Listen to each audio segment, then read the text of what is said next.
फर्ज करिए कि आप अपने जॉब में बेइंतहा मेहनत कर रहे हैं, रोज 9 से 6 बजे, फिर घर आके भी काम, फिर वीकेंड्स पे भी काम, एंड फिर आप एक न्यूज क्लिप देखते हैं एक ऐसे शख्स की जो ये बोल रहे होते हैं, ये काफी नहीं है, कम से कम 70 घंटे हफ्ते में काम करने पड़ेंगे। 70 घंटे। और वही हुआ, नारायण मूर्ति जी ने फिर से एक ऐसा स्टेटमेंट मारा जिसने पूरी दुनिया तो नहीं बोलो, देश को तो कम से कम हिला के रख दिया। आग लग गई। ऐसा लग रहा था कि लोग वेट ही कर रहे थे कि कुछ तो ये बोलेंगे जिसकी वजह से मैं ऐसा ट्रिगर होऊंगा कि इसकी हद। First of all, I don't believe in work-life balance. Frankly, I was a little bit disappointed in 1986 or something when we moved from 6-day week to 5-day week. अब ये वीडियो मैं इसलिए बना रहा हूं क्योंकि मैं ना दोनों साइड अनुभव कर चुका हूं। मैं जब अपना पिछला स्टार्टअप चला रहा था निर्भय के नाम से, तो रोज 15-16 घंटे कहीं नहीं गए। एंड क्योंकि फाउंडर था तो ऐसा नहीं था कि 5 days a week, Monday to Friday, ना, 7 दिन का कैलेंडर भरा हुआ, यहां तक पूरा का पूरा भरा हुआ। एंड आज मैं एक ऐसी दुनिया जी रहा हूं जहां मैं हफ्ते में शायद 20 घंटे काम करता हूं, अपने वक्त को अपनी मुट्ठी में रखता हूं, बहुत सारे ना बोलता हूं, जहां जाना है खुद चूज करता हूं, एंड बहुत अलग टाइप की जिंदगी है। तो दोनों साइड, दोनों पहलू देखकर इस वीडियो को बनाना मेरे लिए थोड़ा सा आसान है। शायद जो नारायण मूर्ति जी कहना चाहते थे वो समझना आसान है। तो इस वीडियो में मैं उनके शब्दों को समझने की कोशिश करूंगा, आपको समझाने की कोशिश करूंगा, 3 सवालों का जवाब देने की कोशिश करूंगा। नंबर 1, कि क्या वाकई में ज्यादा काम करना आपके लिए अच्छा है या नहीं?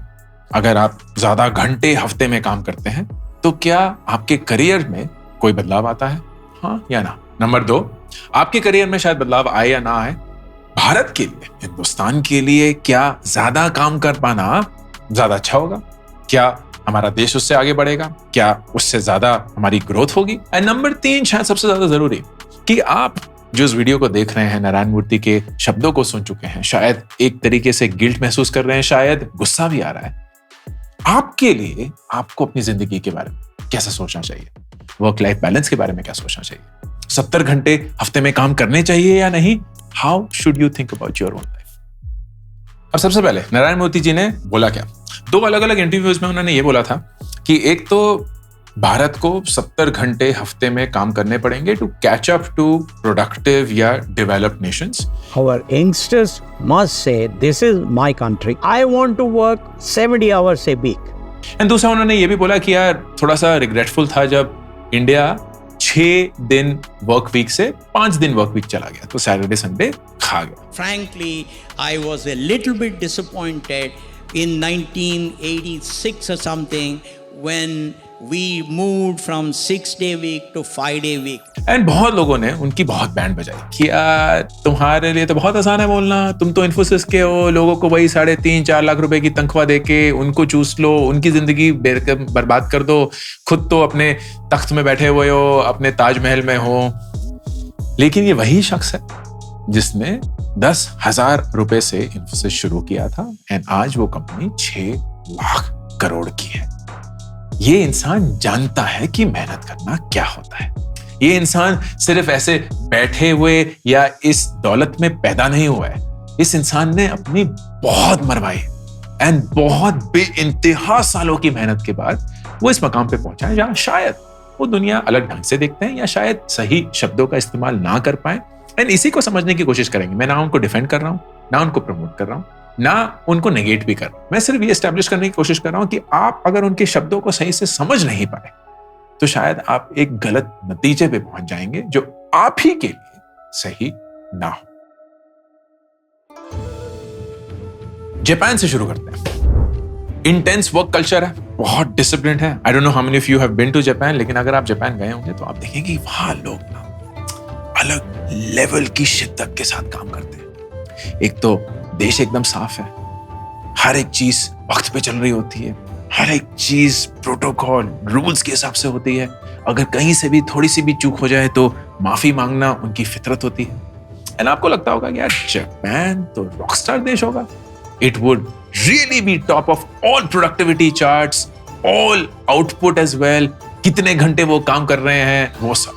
लेकिन इंटरेस्टिंग फैक्ट ये है, G7 कंट्रीज जो कि दुनिया की टॉप 7 कंट्रीज है इन टर्म्स ऑफ जीडीपी, उसमें से जापान की प्रोडक्टिविटी सबसे लोएस्ट। इनफैक्ट डेनमार्क, जहां average work hours per week सिर्फ 37 घंटे है, 37 आवर्स, उनकी प्रोडक्टिविटी करीब 23% ज्यादा है जापान से। आप बोलेंगे यार अंकुर, ये तो डेवलप्ड कंट्रीज हैं, इनको क्यों कंपेयर कर रहे हैं? भारत अलग से देश पे है, अलग से मकाम पे है। यहाँ तो नेचुरली अगर ज्यादा काम करेंगे तो ज्यादा प्रोडक्टिविटी हो जाएगी ना। यहाँ भी डेटा शेयर करता हूँ। एवरेज इंडियन वर्कर साल में करीब 2117 घंटे काम करता है।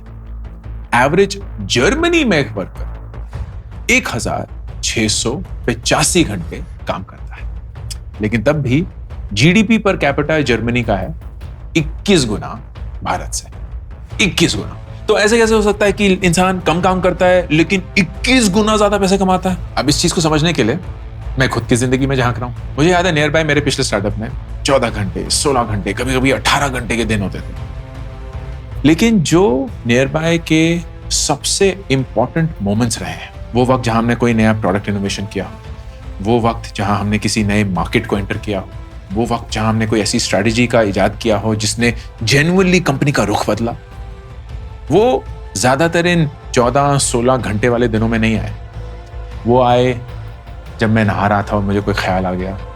वो आए जब मैं अपने फाउंडर्स के साथ 1-on-1 में था और उसके चलते कुछ नई सी बात निकली। वो आए जब मैं कोई किताब पढ़ रहा था और कहीं की चीज कहीं को जोड़कर एक नया आइडिया दिमाग में आ गया। वो एक्चुअली उस वक्त पे आए जब उन चीजों का हमने प्लान ही नहीं किया। इट्स ऑलमोस्ट लाइक कि आप किसी चीज के पीछे भाग रहे हैं और वो आपको नहीं मिल रहा है, लेकिन जब आप अपना दिमाग उस चीज से हटा देते हैं वो आपके सामने। That is what usually happens. Productivity is not about hours. Productivity is about intentionality, about intensity. कि आप जब प्रोडक्टिव होना चाहते हैं तब शायद नहीं होंगे, लेकिन अगर आप इंटेंशनली काम कर रहे हैं फोकस के साथ, विदाउट एनी डिस्ट्रैक्शन, तो वो ऑटोमेटिकली प्रोडक्टिव बन जाएगा, because you will be at your best. And Stanford university की एक रिसर्च इसको प्रूव भी कर चुकी है। वो ये बताती है कि आपकी प्रोडक्टिविटी नियरली हाफ हो जाती है जब आप हफ्ते में 50 घंटे से ज्यादा काम करते हैं। In fact it goes on to show कि कोई इंसान अगर 55 घंटे हफ्ते में काम करता है और वही इंसान अगर 70 घंटे हफ्ते में काम करे, तो उसके बीच की प्रोडक्टिविटी गैप जो है वो ऑलमोस्ट नील या जीरो है। मतलब there is no gain in productivity from 55 working hours to 70 working hours. अब ये रिसर्च यूएस में हुआ है, पता नहीं किस कॉन्टेक्स्ट में हुआ है, तो सब कुछ बिल्कुल डायरेक्टली एप्लीकेबल नहीं होगा, बट द ब्रॉडर कंक्लूजन में स्टिल वर्क कि इट इज नॉट नेसेसरी कि productivity is linked to longer working hours. तो मेरा ये मानना है कि मूर्ति जी जब 70 घंटे पर हफ्ते की बात कर रहे थे, जब वो 6 days per week वर्किंग होने चाहिए उसकी बात कर रहे थे, he didn't directly mean number of hours. What he meant was intensity. कि अगर आप फोकस के साथ इतना वक्त या इससे कम भी लेकिन फोकस के साथ बिता पाएंगे, that is far more important. लेकिन अगर आपको ऐसा लगेगा कि यार मैंने तो ऑफिस में 10 घंटे बिता दिए, लेकिन उस 10 घंटों में से 1 घंटा आप लंच पे थे, 1 घंटा आप ऐसे ही कुछ स्क्रॉल कर रहे थे, 1 घंटा आप दोस्तों के साथ गप मार रहे थे या चाय सुट्टा ब्रेक पे थे या कुछ और थे, जब आप काम भी कर रहे थे तो पूरी इंटेंशनैलिटी के साथ नहीं कर रहे थे, so your technically focused working hours में be no more than 3 to 4, तो आपने वक्त तो 10 घंटे बिता दिया ऑफिस में, लेकिन काम 3-4 घंटे का ही निचोड़ पाए। That will give you the wrong impression कि आप क्योंकि घंटे डाल रहे हैं you are being productive, when the truth is you may not be. So सवाल ये नहीं है कि आप कितना लंबा काम कर रहे हैं, सवाल ये है कि आप कितना इफेक्टिवली काम कर रहे हैं। अब उनका स्टेटमेंट ना इतना स्कैंडलस इसलिए बन गया क्योंकि दोनों साइड्स में स्ट्रॉन्ग पहलू हैं। क्लियरली वो लोग जो बोलते हैं कि यार 70 घंटे अगर लोगों से आप काम करवाओगे हफ्ते में, तो वो तो नाइंसाफी है, दे आर ऑल्सो राइट। वो लोग बोलते हैं कि यार 70 घंटे तो काम करने ही पड़ेंगे क्योंकि हमारा इतना यंग देश है, हम अभी भी काफी हद तक गरीब हैं, तो इतनी मेहनत नहीं करेंगे तो कहीं पहुंच नहीं पाएंगे। They are also right.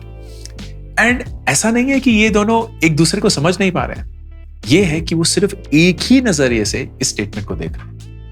मुझे याद है नियर बाय में एक इंजीनियर थी and she was very particular कि यार मेरा एक बहुत छोटा बच्चा है एंड उसका क्रैच जो है, या क्रैश जो है, मतलब बेसिकली प्ले स्कूल या एक ऐसी जगह जहां वो उनको छोड़ के आती थी, वो सुबह 9 बजे से दोपहर के 2 बजे तक था। And I am going to work for those 5 hours in office, 1 घंटा after that, and then I want to spend time with my child. And 6 घंटे अगर आप दिन में काम करते हैं, स्पेशली एज एन इंजीनियर, सुनने में बहुत कम लगता है, but she was one of the best performing developers at nearby, for the simple reason, क्योंकि जब वो 6 घंटे काम करती थी, मैंने ये खुद अपनी आंखों से दिखाया, वो 6 घंटे एब्सोल्युटली अनडिवाइडेड अटेंशन के साथ होता था। इट वाज ऑलमोस्ट लाइक दुनिया उनके लिए खत्म हो जाती थी। She would just sit and code and think and code and think and code, 5 घंटे done, pick up her child, get back home, think for 1 more hour, code and produce magic. वो 6 घंटे I believe were equivalent of 10 to 12 hours of just hanging out in office, pretending that you're working. That is the middle ground.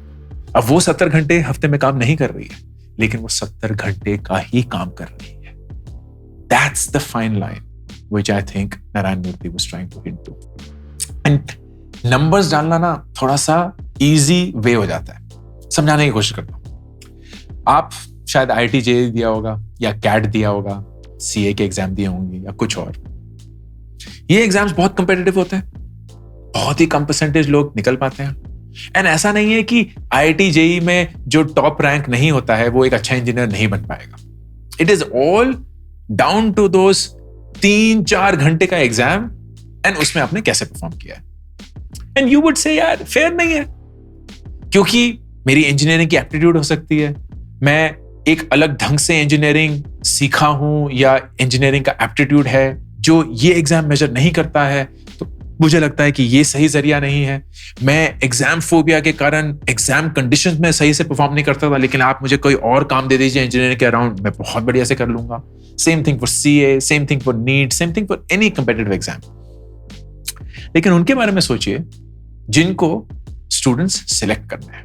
जो सारे IITs हैं वो बोलते हैं यार लाखों स्टूडेंट इस एग्जाम पे बैठेंगे, हमारी क्षमता सिर्फ कुछ हजार स्टूडेंट्स लेने की है. अब कैसे ढूंढे, क्या करें? हर एक इंसान से तो नहीं पूछ सकते ना कि यार तुम बताओ कि तुम्हारे इंजीनियरिंग का क्या है, रुतबा क्या है तुम्हारा एप्टीट्यूड, क्या है तुम्हारी उसकी तरफ शिद्दत, क्या है तुम्हारी अंडरस्टैंडिंग, क्या है तुम्हारा तरीका, क्योंकि फिर तो कभी खत्म नहीं होगा, कभी एडमिट ही नहीं कर पाएंगे. तो हमें एक कॉमन पैरामीटर लेना ही पड़ेगा, एक कॉमन डिनोमिनेटर लेना ही पड़ेगा. तभी शायद IIMs का एग्जाम का नाम भी CAT ही है, कि कॉमन एडमिशन टेस्ट है. कॉमन है भाई, मतलब सबके लिए ना सेम है. हम ये नहीं जान सकते उस एग्जाम से कि कौन कितना अच्छे से अंग्रेजी बोल सकता है, नहीं बोल सकता है, कितना कॉन्फिडेंट है, नहीं है, कितने नंबर आए हैं, नहीं आए. ये एक एग्जाम है, हर एक इंसान के लिए यही सेम एग्जाम.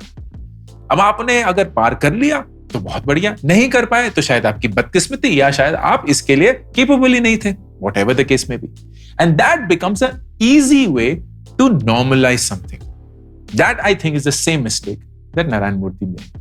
वो ये नहीं समझा सकते थे कि यार हमारे यहाँ कुछ डेवलपर हैं जो 6 ही घंटे काम करते हैं, लेकिन उनका आउटपुट 12 घंटे वालों का है. लेकिन जो 12 घंटे कर रहे हैं वो 1 घंटा कभी लंच ब्रेक कर रहे हैं, कभी कुछ और कर रहे हैं, उनका आउटपुट कभी निकलता ही नहीं है उन लोगों के मुकाबले में जो 6 घंटे सही से काम करते हैं. तो you know what, you should have something in middle. नहीं, उनके लिए वन हेडलाइन इज यार 70 घंटे हफ्ते में काम करोगे तो सब कुछ छट जाएगा. जो 70 घंटे काम कर रहा होगा वो काम अच्छे से करके ही रहेगा, क्योंकि there is no way for you to work till 70 hours and do it consistently unless you're not doing well.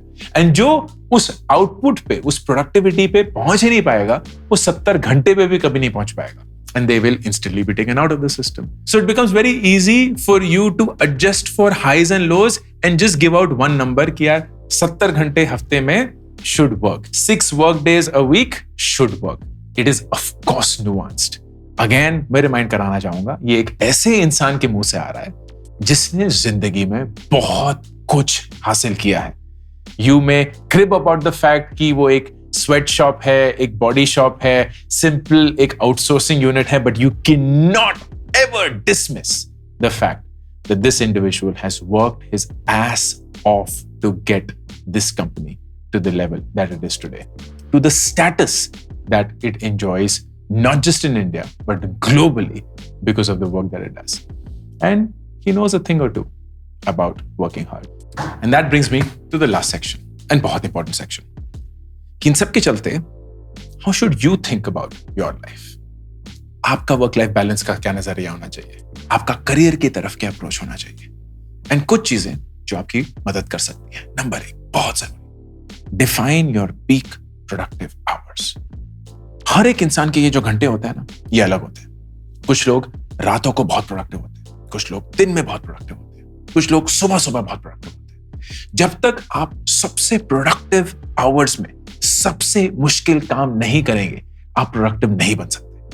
अगर आप उन घंटों में जब आप सबसे टॉप ऑफ योर प्रोडक्टिविटी है, बेकार से काम कर रहे हैं, मीनियल काम कर रहे हैं, लेजी काम कर रहे हैं, या वर्ड्स अपना टाइम वेस्ट कर रहे हैं, you are always going to suffer from a productivity challenge. लेकिन वो शख्स जो जानते हैं कि यार सुबह 9 से 12 I am super productive, that is when मैं सबसे चैलेंजिंग काम उठाऊंगा and get it done rapidly, they win this productivity game. Number 2, set clear boundaries. अगर आप सुधा मूर्ति जी के इंटरव्यूज सुनेंगे, जो कि नारायण मूर्ति जी की वाइफ हैं, she often talks about the fact कि नारायण मूर्ति जी virtually absent थे. शादी में भी, maybe even parenthood, because that was a sacrifice he had to make. It's possible कि आप वो sacrifice नहीं करना चाहते. It's possible कि आप अपनी जिंदगी अलग ढंग से जीना चाहते हैं. And that is your choice. But if it is your choice, you want to exercise that choice, तो आपको बहुत clearly boundaries maintain करनी पड़ेंगी. You will have to define कि मैं जब ऑफिस में होऊंगा, I will give it my best. लेकिन जब मैं ऑफिस से बाहर होऊंगा, I would want to have my own time. And that means कि अगर ऑफिस के बाद कोई भी काम आए, I will pick it up the first thing next day. लेकिन I will not pick up or will not be able to pick up anything once I'm back home. या कुछ भी और. I am going through something very hard and मुझे थोड़ा सा moment चाहिए to recover from that. I've lost somebody dear and I need some time to recover. Something that you know is important for you, उसको express करना बहुत जरूरी. ये मत एक्सपेक्ट करिए कि कोई और इंसान आपके दिमाग को पढ़कर, आपके इमोशंस को समझकर आपके लिए डिसीजन लेगा. नहीं लेगा, कोई नहीं लेता है. आपको ही अपने दिमाग में क्या चल रहा है और आप क्या चाहते हैं व्यक्त करना पड़ेगा. That is how they will understand. Number 3, work like a tiger. बड़ा इंटरेस्टिंग फिनोमेना है. अगर आप शेर या बाघ को देखेंगे, वो हर घंटे हर समय अटैक नहीं कर रहे होते हैं, हर घंटे हर समय हंट नहीं कर रहे होते हैं, हर घंटे हर समय किसी को मारने के लिए नहीं चल रहे होते. वो जब उनको अटैक करना होता है, अच्छे से अटैक करते हैं और फिर बाकी टाइम रेस्ट करते हैं. It's almost as if they are preparing themselves for the attack. हम ना हसल मोड में अलग ही धुन पे सवार हैं. हमें लगता है कि 24 घंटे जब तक हम काम नहीं करेंगे, हम जीत नहीं पाएंगे. गलत. आपको रेस्ट चाहिए, आपके दिमाग को रेस्ट चाहिए, आपकी बॉडी को रेस्ट चाहिए, एंड वो रेस्ट देना आपकी जिम्मेदारी है. Pomodoro principle, great technique to do it. 25 minute काम, 5 मिनट का रेस्ट, फिर 25 मिनट, 5 मिनट, फिर 25, फिर 5, फिर 25, फिर 5. 4 पोमोडोरो. एक पोमोडोरो होता है 30 मिनट का, 25 और 5 मिनट का स्लैब. 4 पोमोडोरो के बाद आप एक लंबा आधे घंटे का ब्रेक लेंगे और फिर से 4 पोमोडोरो. अगर आप दिन में 8 पोमोडोरो कर गए, मतलब 4 घंटे का काम, ट्रस्ट मी, आपकी प्रोडक्टिविटी अलग लेवल पे होगी, क्योंकि आपने अपने आप को रेस्ट दिया है. आपने अपनी बॉडी को, अपने दिमाग को रेस्ट दिया है. सेम चीज, हर रोज कम से कम 7 घंटे की नींद, उस पर कॉम्प्रोमाइज नहीं कर सकते ब्रो, नहीं कर सकते. आप चाहे जितने भी जवान हो, जितने भी रॉकस्टार हो, जितना भी रेड बुल पी ले, आप 5-4 घंटों की नींद पे सर्वाइव नहीं कर सकते. आपको लग रहा है आप कर रहे हैं, लेकिन आपकी प्रोडक्टिविटी बहुत नीचे जा चुकी है. You are going to lose this battle my friend. मत गेम खेलिए इसके साथ. Give your body intentional rest. और फिर लास्ट चीज, आदतें बनाइए. इसका मतलब क्या है? हमें ना बहुत मजा आता है गोल्स बनाने में, टारगेट्स बनाने में. मुझे इतनी तनख्वाह कमानी है, मुझे इस ओहदे पे पहुंचना है, मुझे इस कंपनी में जाना है, मुझे ये गाड़ी खरीदनी है, मुझे ये फोन खरीदना है. बहुत बढ़िया, गोल, बहुत बढ़िया बढ़िया टारगेट्स। आदतें आपको उन गोल और टारगेट्स तक ले जाएंगी विद मिनिमल एनर्जी। आदतों की सबसे खूबसूरत बात यही होती है कि हमारा दिमाग, हमारा शरीर आदतों का प्रेमी है। उसको अगर किसी चीज की लत लग गई, आदत लग गई, तो वो वही चीज कम कम कम कम कम एनर्जी में करना शुरू कर देगा।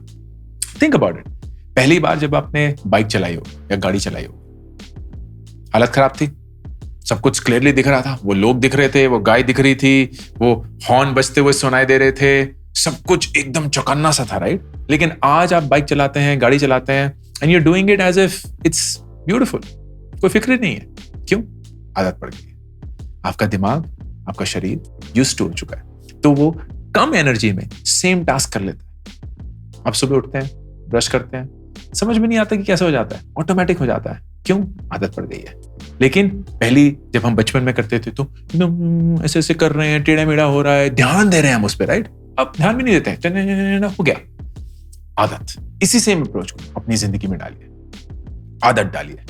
सेम टाइम सोने की आदत, सेम टाइम उठने की आदत, हर रोज कुछ ऐसा करने की आदत जो आपके दिन को सेट करता है, चाहे वो वर्किंग आउट हो, चाहे वो सही टाइम पे खाना खाना हो या सही खाना खाना हो। Only doing one thing at a time की आदत, जिस चीज को आप ऑटोमेट कर सकते हैं उसकी आदत। कोई भी चीज अगर 2 मिनट से कम लेती है तो उसको उसी समय कर देने की आदत। ये सारी आदतें आपको कम कम कम एनर्जी में वही काम हासिल करवा के देंगी जो कि पहले दिन पे बहुत एनर्जी लेती थी।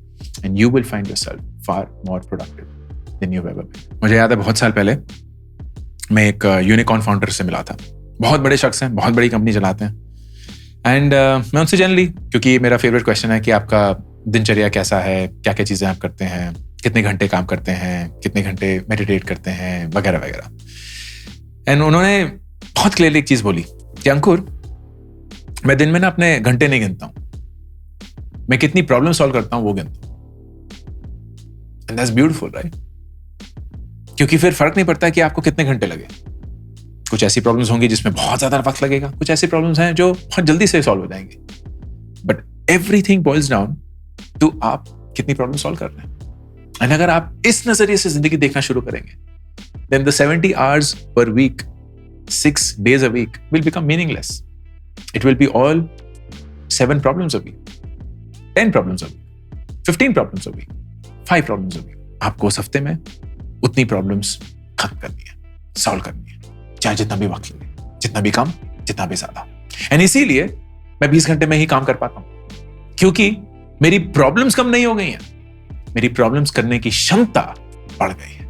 मैं अपने टीम के साथ, टेक्नोलॉजी के साथ, अपने पैसे के साथ, अपने रिसोर्सेस के साथ वही सेम प्रॉब्लम्स जो पहले बहुत लंबा वक्त लेती थी, आज कम क्षण में कर सकता हूं। मेरी प्रोडक्टिविटी बढ़ चुकी है, और उसकी वजह से मैं उतनी ही प्रॉब्लम्स कम वक्त में सॉल्व कर पा रहा हूं। एंड अगर आप इस नजरिए से जिंदगी को देखेंगे, may be you will have very different approach. Ankur Warikoo, signing off.